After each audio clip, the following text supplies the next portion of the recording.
మంత్రులు ఉన్నారు. ఏం తమ్ముళ్ళు, ఎవడైనా ఒక్కడైనా సమర్థమైన మంత్రులు ఉన్నారా అని మిమ్మల్ని అడుగుతున్నా. కానీ ఒక పాలసీ పెట్టాడు.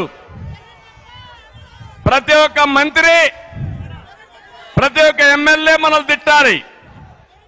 మీరు చూస్తే వైసీపీలో బూతు రత్న అయితే ఎమ్మెల్యే టికెట్, బూత్ సామ్రాట్ అయితే వాడికి మంత్రి పదవి.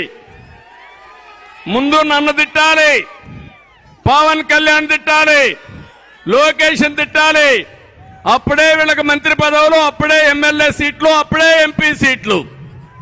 ఇది ఎక్కడ సౌభాగ్యం అని అడుగుతున్నా. డయాఫామ్ వాల్ అంటే తెలియని వ్యక్తి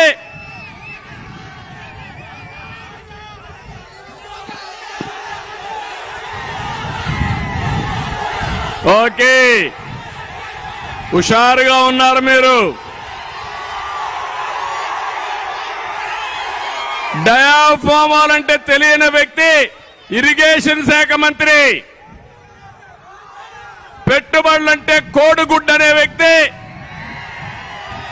ఐటీ మంత్రి, ధాన్యానికి సంచులు ఇవ్వలేని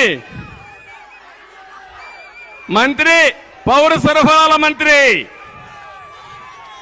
కోర్టు ఫైలు లేపేవాడు వ్యవసాయ శాఖ మంత్రి, గనులు మింగేసేవాడు గనుల శాఖ మంత్రి, క్లబ్బుల్లో డాన్సులు వేసే ఆవిడ మహిళా సంక్షేమం కోసం మాట్లాడుతుంది. ఏం తమ్ముళ్ళు, అర్థమైందా మీకు ఇప్పటికైనా వీళ్ళ యొక్క వేషాలు? వీళ్ళ పెట్టుకొని మనం అంతా కూడా రాజకీయం చేయాల్సి వస్తా ఉంది. నేను గాని, పవన్ కళ్యాణ్ గాని, వేదిక పైన నాయకులు గాని మీ మీద గాని దాడులు చేశారా లేదా అని మిమ్మల్ని అడుగుతున్నా. ఏంటి దౌర్భాగ్యం అని మిమ్మల్ని అడుగుతున్నా. అంటే రాజకీయాల్లోకి వచ్చింది మన మీద దాడి చేయించుకోవడానికి అని మిమ్మల్ని అడుగుతున్నా.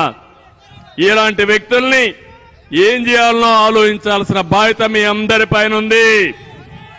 నేను అడుగుతున్నా ఈ కుండే వాళ్ళందరినీ, బీసీలు ఉన్నారు, మొన్నే ప్రవేశపెట్టాం జై హో బీసీ అని. బీసీల కోసం ఒక ప్రత్యేకమైన కార్యక్రమం తెలుగుదేశం పార్టీ తీసుకున్నది. నేను అందరి